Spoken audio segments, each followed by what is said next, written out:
ओम शांति। আজকের অব্যক্তবাণী 2/8/1972।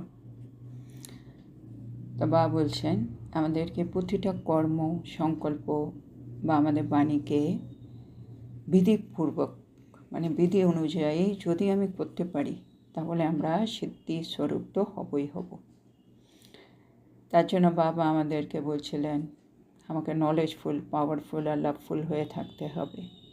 মনসাতে powerful, বাণীতে knowledgeful, আর আমাদের সম্পর্কে যখনই আসছি আমাদের লাভফুল হতে হবে। এছাড়া বাবা বলছেন আমাদেরকে প্রতিটা সাবজেক্টের মধ্যে অবজেক্ট খুঁজে নিতে, আর তার ভিত্তিতে আমরা রেসপেক্ট পাব। আর প্রতিটা সাবজেক্টে আমি যদি রেসপেক্ট পাই তার মানেই দেখা যাবে আমি পারফেক্ট হয়ে যাচ্ছি। পারফেক্ট হয়ে যাচ্ছি মানে আমি সব রকম ইফেক্টের ঊর্ধ্বে আছি। কখনো হয়তো শরীরের কোনো পেপার আসবে, কখনো হয়তো সংকল্পর মধ্যে নানা রকম প্রশ্নের কিউ লেগে যাবে, বা কখনো আমাদের সম্পর্কে যে আত্মারা আসে তাদের ভাইব্রেশন নেগেটিভ বা ব্যর্থ এসব হবে, বা বায়ুমণ্ডলটার হচ্ছে অশুদ্ধ। কিন্তু সব কিছুর মধ্যে থেকেও আমি আত্মা এদের সব রকম ইফেক্ট থেকে উঠতে কোনো প্রভাব নেই আমার উপরে। তার মানে আমি আত্মা হচ্ছি পারফেক্ট। তারপরে বাবা বলছি পারফেক্ট আমাদের হতেই হবে, কারণ আমরা যত পরিবর্তন করব নিজেকে সৃষ্টি পরিবর্তন অটোমেটিক্যালি হয়ে যাবে। কারণ আমরা যদি পরিবর্তন না হই সৃষ্টি পরিবর্তন তাহলে আর কে করবে? বাবা আমাদেরকে কেন বেছে নিয়েছেন? বাবা চাইছেন আমরা এই সৃষ্টি পরিবর্তন কাজে বাবার হেল্প করি। জন্য বাবা বলছেন এবার নিজে সম্পূর্ণ হয়ে যাও আর বাবার কাজটাকেও সম্পূর্ণ করে দাও। তারপরে বাবা আজকে বলছেন एडवांस पार्टी का कार्य चल रहा है। एडवांस पार्टीरो काज किंतु चलছে। आप लोगों के लिए सारा फील्ड तैयार करेंगे। एडवांस पार्टीर কাজ হচ্ছে আমাদের জন্য সব রকম ফিল্ড ওরা তৈরি করে রাখবে। ওরা আগে সম্পূর্ণ হয়ে গিয়ে সত্যযুগ আসার জন্য যে সূক্ষ্ম কাজগুলো আছে সেগুলো ওরা সূক্ষ্ম রূপে করবে। उनके परिवार में जाओ न जाओ, लेकिन जो स्थापना का कार्य होना है उसके लिए वो निमित्त बनेंगे।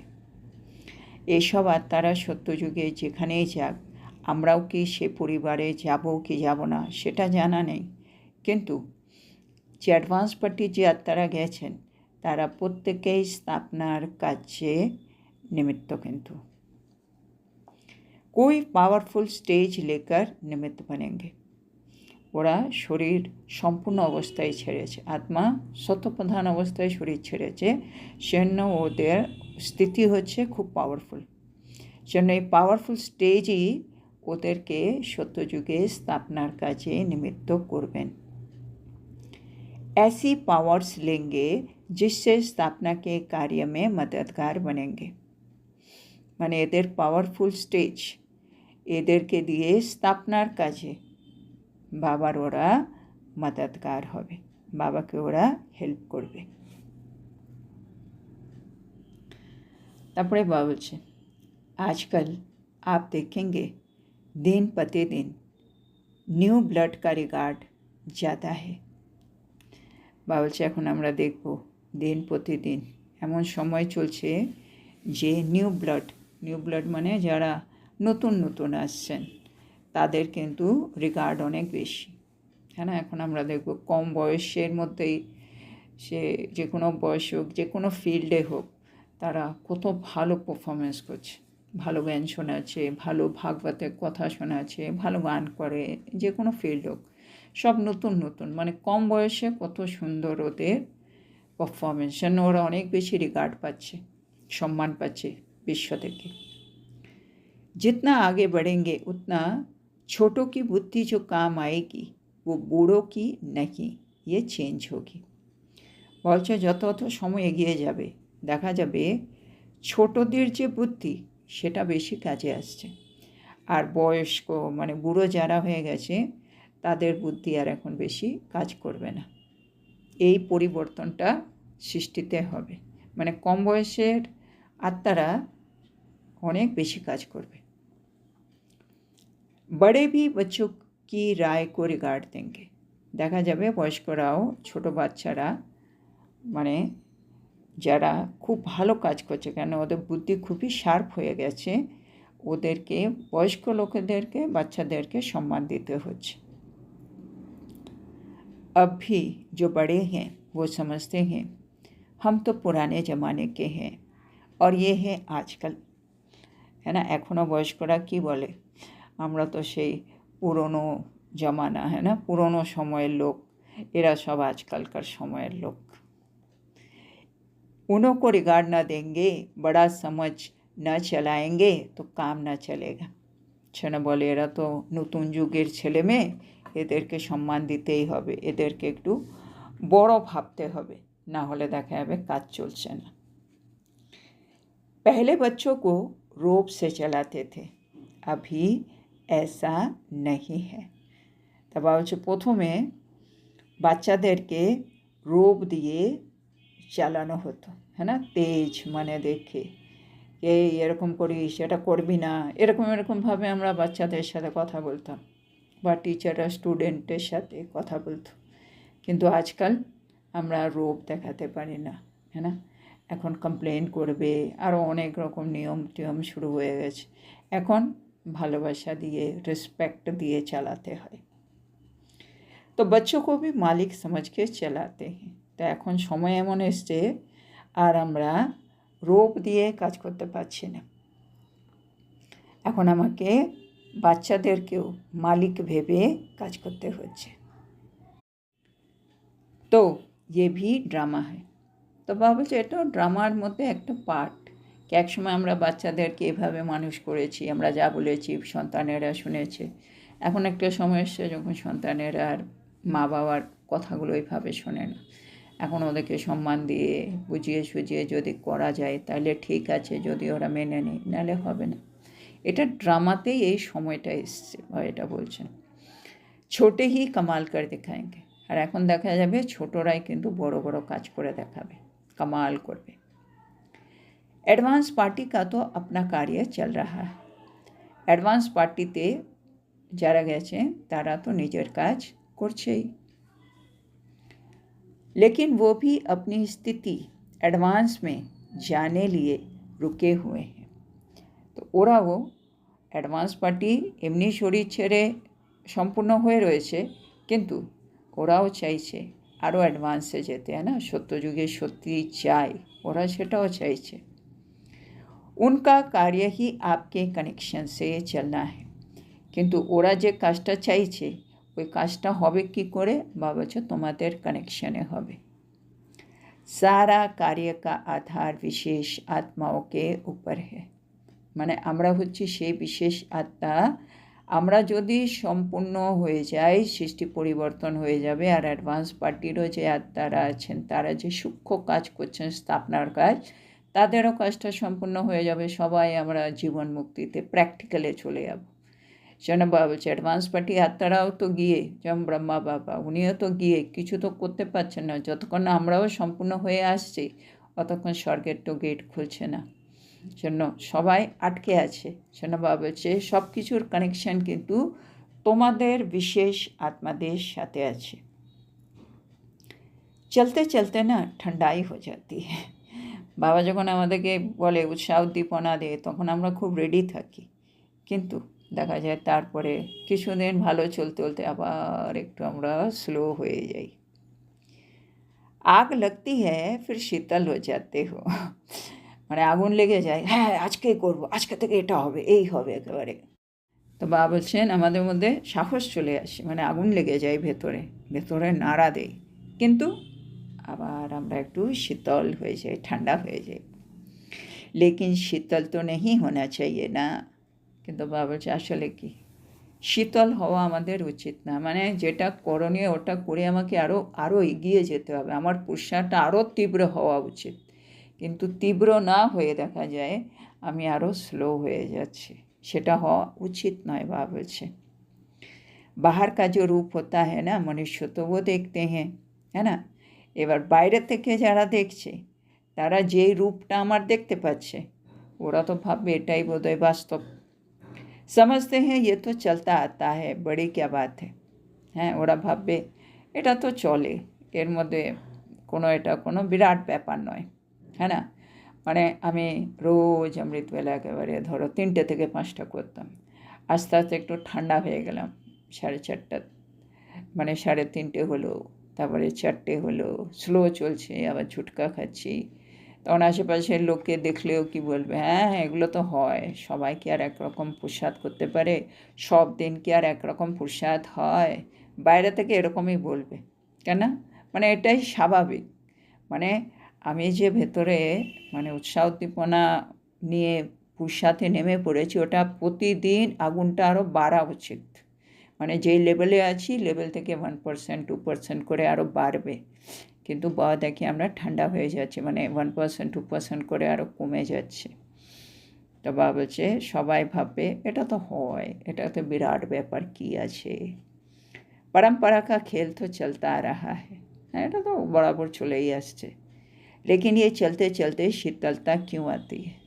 কিন্তু এই পুরুষার্থে পথে আমরা এগোতে এগোতে হঠাৎ করে আমরা এরকম শীতল কেন হয়ে যায়, ঠান্ডা কেন হয়ে যায়, इसका कारण क्या है, এর কারণটা কি। परसेंटेज बहुत कम है, মানে কারণটা কি। लेक्चर तो करते हो लेकिन लेक्चर के साथ फीचर्स भी अट्रैक्ट करे तब लेक्चर का इफेक्ट हो। তো বাবা কি দেখছেন, আমরা লেকচার করি মানে ভাষণ দিচ্ছি, কিন্তু ভাষণের সাথে সাথে আমার যে ফিচার্স আছে সেই ফিচার্সটাও তাদেরকে নিজের দিকে আকর্ষিত করবে, সেই রকম লেকচার আমরা দিই না। মানে আমার ফিচার আর আমার ভাষণ দুটোই সেম হয় না, সেজন্য কী হচ্ছে, ইফেক্ট হয়ে যাচ্ছে। তো अपने को हर सब्जेक्ट में चेक करो, সেজন্য নিজেকে প্রত্যেকটা সাবজেক্টে এবার চেকিং করো। आजकल लेक्चर में आपका कंपटीशन करे कोई, इसमें कई और भी जीत लेंगे, लेकिन प्रैक्टिकल में है उसमें सभी आपसे हार लेंगे। বলছে ধরো কখনো লেকচারের কম্পিটিশন হলো, ভাষণে একটা কম্পিটিশন চলছে, তো হয়তো আমরা বিকে বক্তা নন বিকে বক্তার মধ্যেও হচ্ছে কম্পিটিশন, তো দেখা যাবে হয়তো নন বিকে আমাদের থেকে ভালো ভাষণ করেছে, ও জিতে গেছে, সেটা হতেও পারে বাবা বলছে। কিন্তু যদি কেউ প্র্যাকটিক্যাল লাইফ দেখে, মানে এরা যা বলে ওটা আরও করে কিনা, প্র্যাকটিক্যাল লাইফ দিয়ে যদি কেউ যাচাই করে, তাহলে কিন্তু তোমরাই জিতবে। তো মুখ্য বিশেষতা है প্র্যাকটিক্যাল লাইফ কি, তো মুখ্য বিশেষতা কী হয়, আমি যা বলছি সেটাই যেন আমার জীবনে থাকে, এরকম কম্পিটিশন হলে আমরাই জিতবো বাবা বলছে। प्रैक्टिकल कोई भी बात आप बताओ तो एकदम चुप हो जाएंगे, মানে আমরা যখন কোনো কম্পিটিশনে যাচ্ছি সেখানে আমরা যদি বলি কি আমরা যা বলছি এটাই আমরা করি, তোমরা যা বলছো সেটাই কি তোমরা করো, তখন কিন্তু ওরা চুপ হয়ে যেতে বাধ্য। तो लेक्चर से फिर प्रैक्टिकल का भाव प्रकट हो जाएगा, তাহলে কী হবে, খালি ভাষণ নয়, ভাষণের সাথে সাথে আমার প্র্যাকটিক্যাল জীবন ওটাকে প্রত্যক্ষ করে দেবে। तब वो लेक्चर देने से न्यारा दिखाई दे, তখন আমি খালি ভাষণ দিচ্ছি না, এরা যা বলে না একেবারে ঠিক বলে, তো লেকচারের সাথে সাথে আমি আত্মা যে সবার থেকে পৃথক সেটাও বোঝা যাবে। जो शब्द बोलते हो वो नैनों से दिखाई दे, অবশ্য আমরা যখন শব্দ মুখ থেকে বলছি সে শব্দের যে ভাব সেটা যেন আমার চোখ দিয়ে প্রকাশ হয়। মানে আমি যদি কাউকে প্রশংসা করছি, আমার চোখ দেখেও যেন সে আত্মা বুঝতে পারে হ্যাঁ সত্যি অন্তর থেকে প্রশংসা করছি। আমি যদি কারো উপরে কৃপা করছি বা ক্ষমা করছি, মানে আমার শব্দগুলো আমার চোখের মাধ্যমেও যেন সেটা প্রকাশ করে দেয়, এরকম চোখ হওয়া উচিত বা বলছি। ये जो बोलते हैं ना वो प्रैक्टिकल है, ये अनुभवी मूर्त है, तब उसका प्रभाव पड़ सकता है। যদি আমরা যেটা বলছি সেটা আমার চেহারা হোক, আমার নয়ন হোক, এটা দিয়ে যদি প্রকাশ পায়, তাহলে বাবা বলছে এটার একটা প্রভাব তাদের উপরে পড়বে। ওরা বলবে হ্যাঁ এরাই প্র্যাকটিক্যালে যা করে সেটা বলছে, এরা হচ্ছে अनुभवी मूर्त आत्मा। बाकी सुन करना सभी थक गए हैं, बहुत सुना है। বলছে এছাড়া শুনে শুনে আমরা সবাই ক্লান্ত হয়ে গেছে, অনেক শুনেছে না, বাপরে। মানে যে কোনো টপিকে এখন সোশ্যাল মিডিয়াতে গেলে এত এত এত এত লেখা, আদৌ ওগুলো প্র্যাকটিক্যালে হয় কি না, হলেও কতজন ওটা প্র্যাকটিক্যালি করে দেখিয়েছে এর মধ্যে আর নেই। তো সেজন্য সবাই এখন ক্লান্ত, বলতে অনেকেই পারে, করে কতজন দেখিয়েছে। अनेक सुनाने वाले होने के कारण सुनने से भी ना सभी थके हुए। আর এত লোকে শোনাচ্ছে সব কিছু, কারটা শুনবো আর কারটা শুনবো না, সেজন্য লোকে ক্লান্ত হয়ে গেছে। বাপরে বাপ, আর কি শুনবো বলো।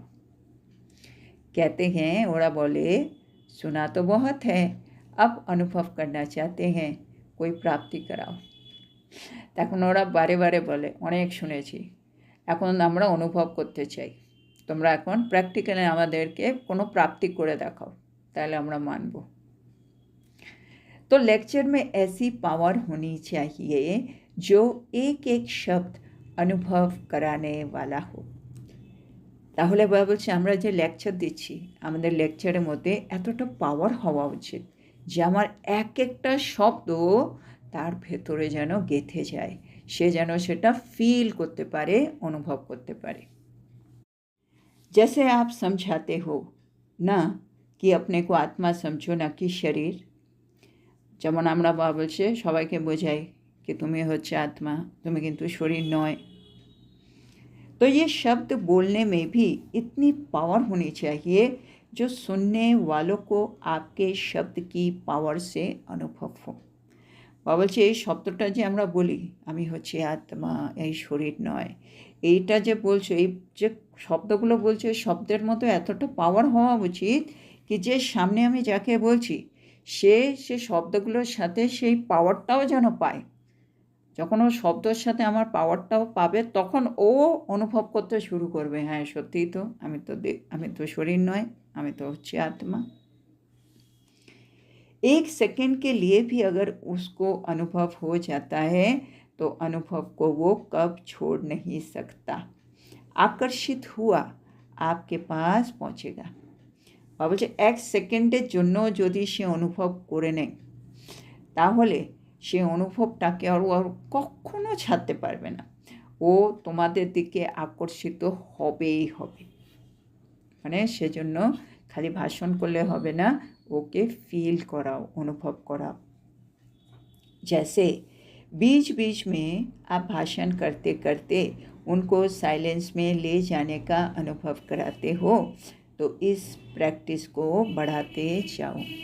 সেজন্য বাবলে যখনই আমরা কখনো ভাষণ করাচ্ছি, ভাষণ করতে করতে মাঝে মাঝে ওদেরকে একটুখানি সাইলেন্সে নিয়ে যাও, হ্যাঁ, মাঝখানে একটুখানি থেমে একটু কমেন্ট্রি করে একেবারে আওয়াজের ঊর্ধ্বে নিয়ে ওদেরকে ওই শান্তিটা অনুভব করিয়ে দাও। তো এই প্র্যাকটিসটা একটু বাড়াও। উनको अनुभव में ले जाते जाओ, ওদেরকে অনুভব করাবার চেষ্টা করো। যা কিছু আমি বোঝাচ্ছি কি তুমি আত্মা, ভগবান এসে গেছেন, ভগবান জ্যোতিবিন্দু, যাই আমি বোঝাচ্ছি সেগুলো ওদেরকে ফিলও করিয়ে দাও। तो इस पुरानी दुनिया से बेहद का वैराग्य दिलाना चाहते हो, तो भाषण में जो पॉइंट्स देते हो वो देते हुए वैराग्य वृत्ति के अनुभव में ले जाओ। বলছে যদি ধরো আমি এমন কোনো ভাষণ করছি যেটা শুনে ওরা পুরনো দুনিয়ার থেকে ওদের বৈরাগ্য চলে আসবে, এরকম একটা আমি ভাষণ করব, তাহলে বলছে যখন ভাষণ করে যখন পয়েন্টগুলো বলছো, ওর মাঝখানে ওদেরকে প্র্যাকটিস করাও কি বেহাদের বৈরাগ্য কী জিনিস হয়, বা বৈরাগ্যতেও যে একটা অতীন্দ্রিয় সুখ আছে, বা বৈরাগ্য থেকে আমি কি প্রাপ্তি পাই, সেগুলো ওদেরকে অনুভব করিয়ে দাও। মানে খালি ভাষণ করো না এটা ছাড়লেই পাবো, ওইটাকে ফিলিংও ওদেরকে করিয়ে দাও, ওদের মধ্যে একটা অনুভূতি জাগৃত করো। वो फील करे कि सचमुच ये सृष्टि जाने वाली है, इससे तो दिल लगाना व्यर्थ है। বলছে ওরা যেন ফিল করে কি সত্যি তো এই সৃষ্টিতে এখন চলেই যাবে। কেন আমরা এই সৃষ্টির পেছনে মানে পুরনো দুনিয়ার পেছনে আকর্ষিত হয়ে পড়ে আছি এই সৃষ্টির সাথে, হ্যাঁ না, মানে সৃষ্টিকে ভালোবাসলে এটা একটা ব্যর্থ কাজ হচ্ছে এখন, কেন এটা সৃষ্টিটা শেষ হবে। তো জরুর প্র্যাকটিক্যাল করেঙ্গে, তাহলে বাবা যা যা বলছে তারা ওরা করতে শুরু করবে, কিন্তু কখন? যখন ওরা ওটা অনুভব করবে। उन पंडितों आदि के बोलने में भी पावर होती है ना बाबू जी, दुनियातेও তো অনেক পণ্ডিত আছে ভালো ভালো, তারা যা বলে ওদের বলার মধ্যেও কিন্তু অনেক পাওয়ার আছে। एक सेकेंड में खुशी दिलाते हैं, एक सेकेंड में रुला देते हैं। ওরা এমন এমনভাবে মানে যে কোনো পাঠ শোনায় বা ভাষণ দিচ্ছে, ওরা এক সেকেন্ডে ওদের মধ্যে খুশি দিয়ে দিতে পারে, ওদেরকে সবাই একেবারে আনন্দিত হয়ে যায়। আবার এক সেকেন্ডে তাদের চোখে জলও আনিয়ে দিতে পারে। ওরা এমন ভাবনার মধ্যে ডুবে সে কথাগুলো শোনাচ্ছে, কোনো করুণার কথা শোনালে সবাই চোখে জল, কোনো হাসির কথা শোনালে সবাই হাসছে, এই ফিলিংয়ে ওরা নিয়ে যেতে পারে। तब कहते हैं इनका भाषण ना इफेक्ट करने वाला है, তখন সবাই বলে বাবা কি ভাষণ করেছে, মানে আমরা একেবারে ওটা ফিল করতে পেরেছি, ইফেক্ট করেছে আমাদের উপরে। सारी सभा को हंसाते भी है, सभी को शमशानी वैराग्य में लाते भी है ना। তো ওরাও সমস্ত এত বড় সভায় যত আত্মা আছে তাদেরকে হাসাচ্ছে, তাদের মধ্যে শমশানী বৈরাগ্য, মানে আমরা যখন শ্মশানে যাই টেম্পোরারি হলেও একটু তো বৈরাগ্য চলে আসে, তো সেই বৈরাগ্য তাদের মধ্যে তারাও কিন্তু জাগাতে পারে। जब उनके भाषण में इतनी पावर होती है तो क्या आप लोगों के भाषण में वो पावर नहीं हो सकती है? বলছে যদি ওদের ভাষণে, ওরা যে ভাষণ করছে তার মধ্যে এত পাওয়ার, তাহলে আমরা যখন ভাষণ করছি আমাদের ভাষণে ওরকম পাওয়ার হবে না কেন? হ্যাঁ না, আমরা তো বাবা যেটা বলছে সেটা জ্ঞান শোনাচ্ছি, বাবা যে শক্তি দিচ্ছে সেই শক্তিটা দিয়ে আমি সে আত্মাকে শোনাচ্ছি। তো আত্মার শক্তি আর আমার কাছে পরমাত্ম শক্তি, তো আমি তো তার থেকে অনেকটা উপরে থাকা উচিত। অশরীরী বানানা চাহো তো वो অনুভব করা सकते हो। তো আমরা কী কী অনুভব করাবো? একটা হচ্ছে অশরীরী, কি অশরীরী হলে কীরকম ফিলিং হয় সেটা অনুভব করাও। ও লহর ছা যায়, মানে চারিদিকে তারা যেন সেই তরঙ্গে ডুবে যায়, আহা অশরীরী ভব। सारी सभा के बीच आप बाप के स्नेह की लहर छा जावे। তো বাবা বলছে পুরো সভা যেখানে আমি যদি ওদেরকে অশরীরী অনুভব করাই আর তারপরে ওরা বীজরূপ বাবার স্নেহের মধ্যে ডুবে যায়, এটা সব দিকে তুমি প্র্যাকটিস করে ছড়িয়ে দাও সবাই, তাহলে ইসকো কাহা যাতা है প্র্যাকটিক্যাল অনুভব করানা। তো বাবা বলছে তখনই এটাকে বলা হবে प्रैक्टिकले अनुभव करिएছি। अब ऐसे भाषण होने चाहिए तब कुछ चेंज होगा। বলছে এখন এরকম ভাষণ করা উচিত, মানে যা ভাষণ করছি সেটা আমি যেন তাদেরকে প্র্যাকটিক্যালি অনুভবও করিয়ে দিই, তাহলে বাবা বলছে সৃষ্টিতে কিছু পরিবর্তন হতে পারে। কেন আমি যেটা বৈরাগ্য বোঝাতে চাইলাম তাদেরকে বৈরাগ্যটা অনুভব করালাম, তাহলে এবার ওদের মধ্যে পরিবর্তন আসবে। वो समझे कि इनों के भाषण तो दुनिया से न्यारे हैं, ওরা যেন অনুভব করে কি হ্যাঁ এরা যা যা বলে না ওগুলো কিন্তু দুনিয়াতে আর কেউ বলে না, এদের ভাষণটাই न्यारा।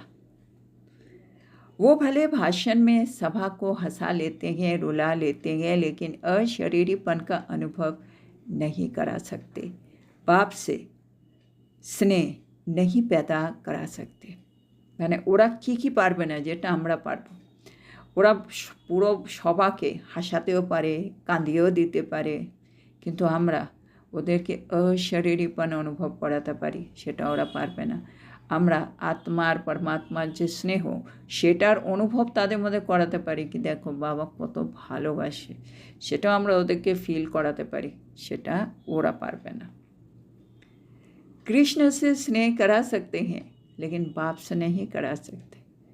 ওরা বিভিন্ন কথার মাধ্যমে কৃষ্ণ মানে যে কোনো একটা দেহধারীর সাথে তোমার স্নেহ সেটা ওরা জুড়ে দিতে পারে, কিন্তু ভগবান নিরাকারের সাথে তোমার স্নেহটা জুড়ে দেওয়া সেটা খালি আমরাই পারব। उनको पता नहीं है, আর ওরা করবেও কী করে? ওরা তো জানেই না ভগবানকে, ভগবান নিরাকার, ওটাই তো ওরা জানে না।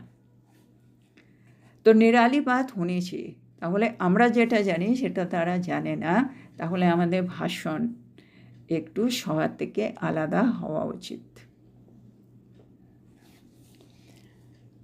समझो, गीता के भगवान पर पॉइंट्स देते हो, लेकिन जब तक उनको बाप क्या चीज़ है, हम आत्मा है, वो परमात्मा है, जब तक ये अनुभव न कराओ तब तक ये बात भी सिद्ध कैसे होगी।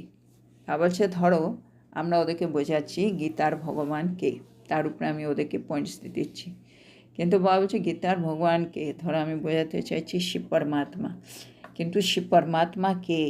আমি আত্মা, উনি পরমাত্মা, উনি আমার বাবা, এগুলো যদি আগের থেকে অনুভব না করিয়ে দিই তো গীতার ভগবান শিব সেটা প্রুফ করাও মুশকিল হয়ে যাবে।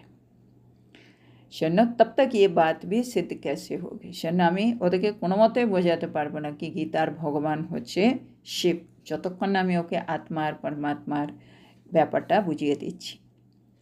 ऐसा कोई भाषण करने वाला हो जो उनको अनुभव कराए आत्मा और परमात्मा में रात दिन का फ़र्क है।